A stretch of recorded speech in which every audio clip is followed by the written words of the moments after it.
जय गुरुदेव। आज हमारे साथ हैं मनोज कुमार शुक्ला जी और ये ऑडियो एक पॉडकास्ट है। और हम बता दें, मनोज कुमार शुक्ला जी का सत्वा टॉक्स में भी इंटरव्यू है जिसमें 1,500 व्यूज हैं।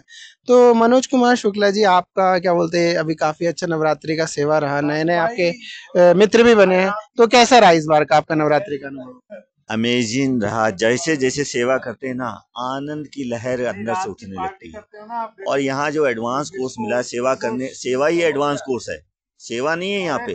वो हम लोग के एडवांस कोर्स, डीएसएन, हैप्पीनेस सब मिलता है। वो तीनों कोर्स एक साथ समझ लो, सेवा में हो मिला के सेवा, गुरु की कृपा, गुरु के दर्शन, और मन में इतने अच्छे अच्छे विचार, जो हमारे निगेटिव विचार होते हैं ना, सब इरेज हो जाते हैं। और साधना, जब डिवाइन चीज और फिर एडवांस कोर्स जब हम लोगों को मिलता है ना, ऐसे लगता है एकदम खाली है, एकदम एकदम कुछ नहीं है। घर से आते हैं तो कितने तनाव में, स्ट्रेस में, क्या होगा, क्या है, कैसे जाएंगे। अब इतने आनंद में, प्रेम में, कि कोई लगता ही नहीं है गैर है, सब अपने ही लगते हैं, सब भाई। ऐसा लग रहा है कि सब अपने हैं, और बिछड़ना नहीं लग रहा है, एक खुशी हो रही। घर जाना मजबूरी लग रही है, ऐसा लगता है कि घर जाना मजबूरी है। देखिए मनोज जी, आप तो भावुक हो गए। ये बताइए कि आपका हर साल जो जन्मदिन है नवरात्रि के टाइम पड़ता है, और हर साल नवरात्रि के टाइम पूरा गुरुजी का आशीर्वाद मिलना, इस बार भी गुरुजी माला पहनाए आप, तो ये जो एक कोइंसिडेंस है, हर बार जन्मदिन नवरात्रि में पड़ना, ये आपके लिए क्या, आप क्या बहुत सौभाग्यशाली मानते होंगे? बिल्कुल, बहुत सौभाग्यशाली हैं। नवरात्रि के दिन पड़ता है। हालांकि मैं कुछ कहा नहीं अब की बार, और गुरुजी को तो सब पता ही है। और वो भक्त को जान जाते हैं कि किस भावना से आया है। और मैं माला एक्चुअल में उनको पहनाना चाह रहा था अपने हाथ से, तो गुरुदेव ने लिया और मेरे को पहना दिया। और गुरुदेव ने तो ये है कि आशीर्वाद है, जो भी अगर सर में टच भी कर लें तो एक ब्लेसिंग है, अच्छे से आपको देख भी लें तो भी ब्लेसिंग है।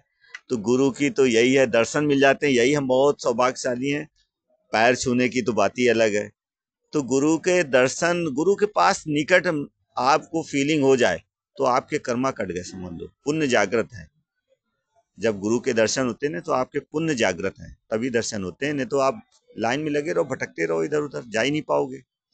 तो हम तो अपने आप को बड़ा सौभाग्यशाली, भाग्यशाली, ग्रेटफुल मानते हैं कि हम गुरु जी के पास जा पाते हैं, दर्शन करते हैं। और उनकी अगर माला अगर मेरे अंदर शरीर में अगर टच भी कर गई तो फिर कहने ही क्या।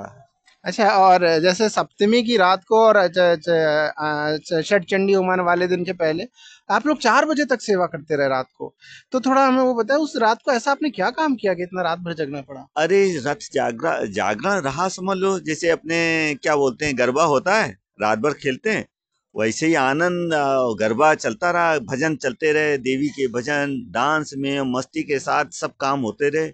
इतना एंजॉय किया, इतना एंजॉय किया कि किचन में ऐसे लग रहे थे फूलों की, कागज की, कहीं पार्टियां, डांस भी हो रहा, कटिंग भी हो रही। की शादी में आज मिलने गए तो हमारे लिए चाय बनाइए, इतने चाय बना के पिलाइए। इतना एंजॉय तो हम लोग मालूम घर की शादी में नहीं कर पाते, टेंशन में रहते, दबाव में रहते हैं।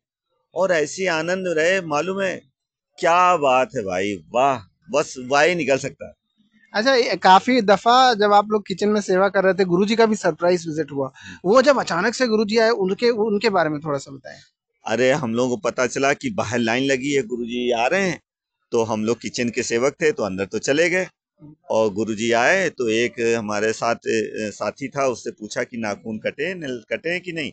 तो उसने दिखाए और मैंने भी दिखाया, तो मेरा देख के बोले ठीक है, तो मैंने उसी क्षण पाए छू लिए। और गुरुदेव ने अच्छे से देखा हम लोगों को, एकदम ज्यादा लोग ही नहीं थे, 10-15 लोग थे। और 10-15 ही लोग दर्शनार्थी थे, हम लोग सेवक लोग। इतना अच्छा लगा, गुरुदेव के इतने पास से एकदम छूती भी, समझ लो, हवा टच कर रहे थे, कपड़े टच कर रहे थे। तो ये सौभाग्यशाली हैं कि गुरुदेव के वो दर्शन, किचन में गुरुदेव आ रहे हैं दर्शन देने। लोग तो लाइन लगते हैं, हम लोगों को खुद दर्शन देने आ रहे हैं। कितने बड़े भाग्यशाली हम लोग, तो क्या बात है भाई। और गुरुजी बारीकियां भी देखते थे कि नमक कम है, ज्यादा है, सफाई है कि नहीं है, हाँ, एक एक। गुरु जी एक एक चीज, गुरु जी इवन जो मतलब नहीं दर्शन पा सकता था वो भी वहां पहुंच गया उस समय।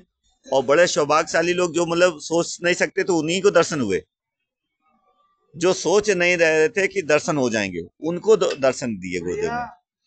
तो ये एक अमेजिंग घटनाएं रही। अच्छा, और जैसे मान लीजिए शादी के बाद आप अपने इन लॉज के घर पे भी जाते होंगे, तो वो भी आपके लिए एक वीआईपी क्षण होता है, और वही चीज जब आप आश्रम आते हैं तो आपको ज्यादा अच्छा ट्रीटमेंट कहाँ मिलता है, कहाँ पे अच्छा फील होता है? हमें तो ये लगता है आश्रम तो एकदम ऐसा लगता है कि आश्रम ऐसे लगता है कि अपना घर है।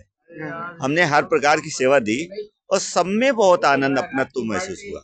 कहीं ऐसा नहीं लगा कि मतलब मैं सेवा कर रहा हूँ या कोई बोझ है, या ऐसे एंजॉय के साथ, फन के साथ।